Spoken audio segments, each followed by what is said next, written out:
Can we make a Teams channel, let's say, create automatically tasks for people? This would be the scenario. You, for example, have a team and you need to provide access regularly to different tools because you are the owner of the tool. And what usually happens is that someone comes to somebody from your team and is like, hey, I need access to this tool.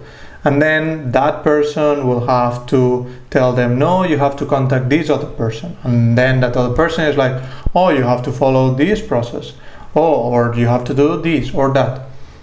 Why cannot the channel, the chat directly, pick up that somebody wants to get access to that specific tool and tell them, hey, these are all the options. What exactly do you need? Select your options, and then we create a task for the person who actually has to provide you the access to have all the information that they need to provide you the access. Let me show you an option how to do that.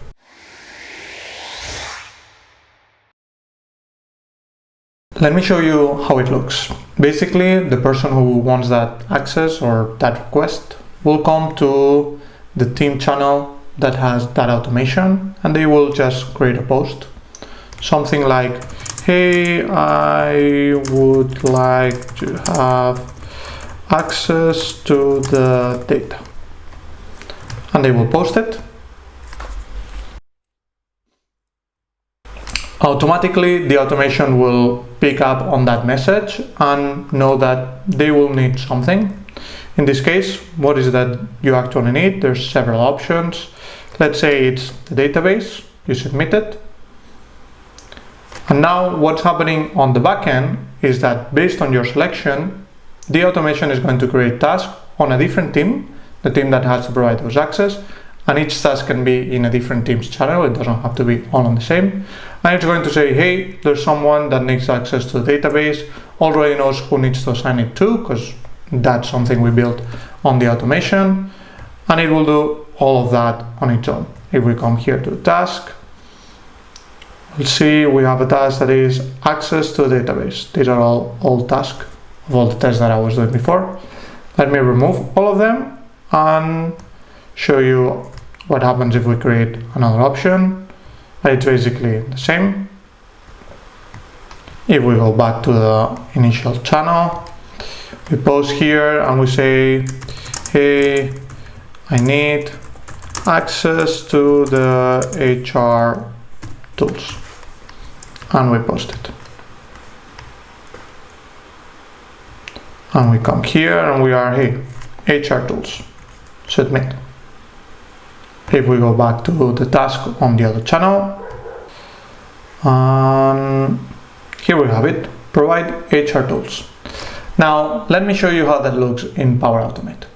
Okay, so we're right now in Power Automate, and there's a lot of options here that we can start with. The first one is the trigger. Our trigger needs to be this one, when keywords are mentioned. In this case, my keyword was access. So every time someone writes access on one of the messages on that channel, this whole flow will be triggered. Now you need to select the type of channel that you want to, because you can also do this in group chats and stuff like that. I always pick channels because it's easier than group chats. Group chats, you need identifiers of the specific group chat that may change if someone creates a new conversation, so it's easier to just go with channels. Then you need to select the team in which the channel is set on, and then you can select the channel. My recommendation is, in order to start this, you start directly from here, from Teams. You can always click on these three buttons, go to workflows, and then create the whole flow from there. Why? Because all the items here, you can either select it from a drop-down or you'll have to input the number. And to pick up the number, it's not always easy to find. So the next thing would be to post an adaptive card and wait for a response. It's important that we pick up this one that says wait for a response, because the other ones, some of these functionalities are still a little bit new or not so supported, so there are some bugs going around. If we pick up this one, we know that it will work. So we need to select first who we want to post as. I always pick the float bot. I don't think anybody will care who is posting that. But just in case you have other options, you can have a virtual agent if you have something like that in your company.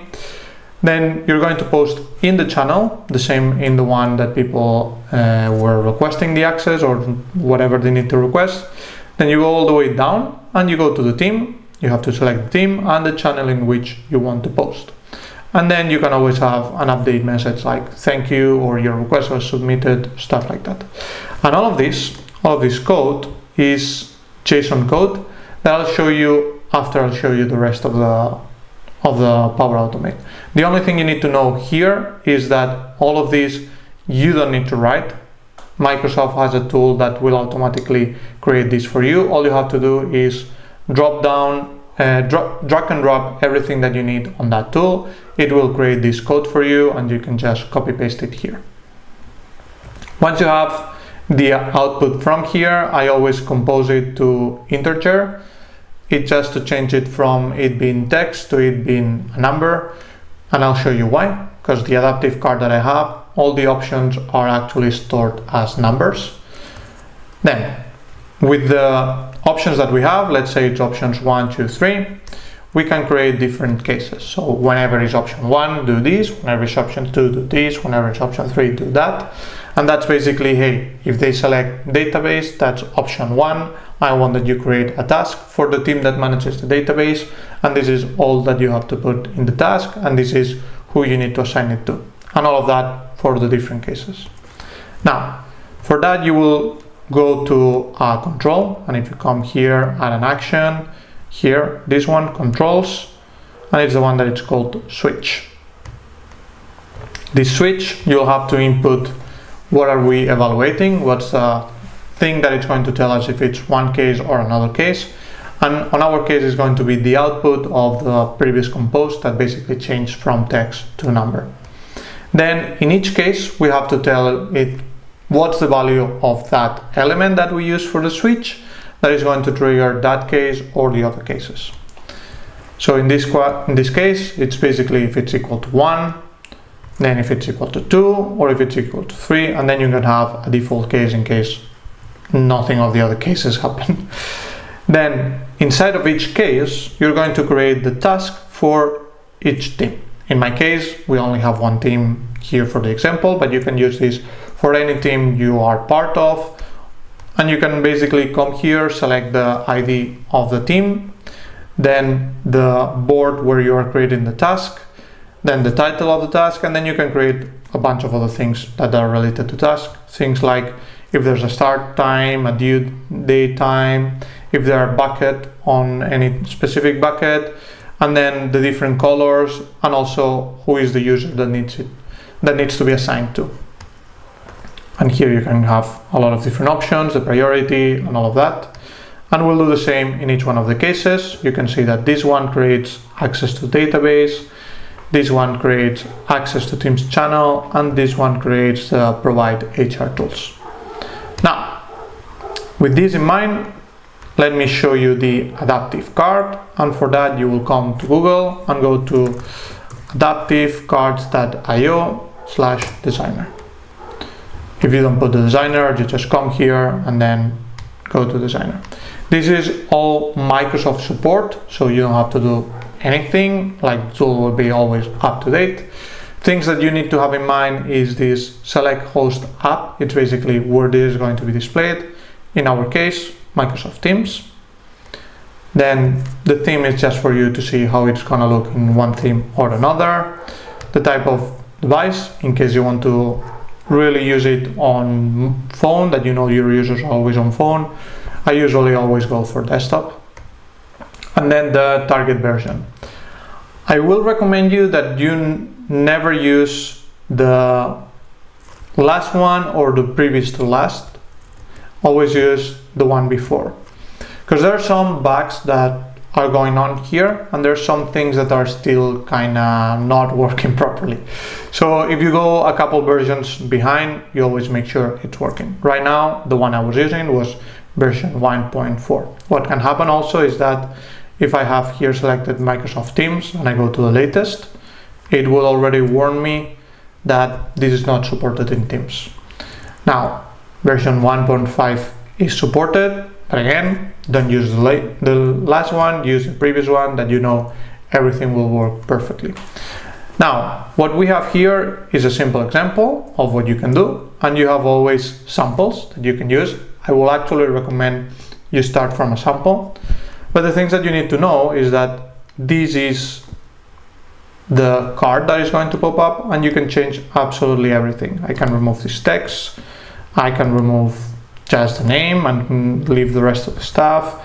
I can have different buttons that trigger different options. And all of these, I can just drag and drop.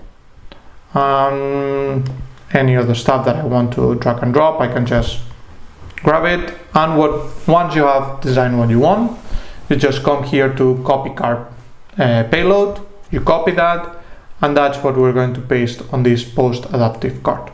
All of these JSON that we have here. On my case, what I did is go to samples. Inside samples, there's one that is inputs with validation. The nice one of this thing, and if you go to try it yourself, you have all the different options for inputs. And this is quite good for you because you don't have to rely on, did I forget one ID? Did I forget one element that I have to put yes or yes for this to work? I always grab this, keep whatever I need. Like if I need this name, I can always come here and change the label and change it to type of access or whatever it might be in your case. I can remove the rest. I can remove all of these things. And for example, here we have a drop down, the one I was using before. Here I can always come and have the different choices, and I can add all the choices. This is what is going to be displayed on the drop down, and this value is what we're going to use to trigger our switch on the Power Automate. You just come here, copy paste your code, your JSON, paste it on the Power Automate, and that's it. You're good to go. If you have any questions, leave them on the comments.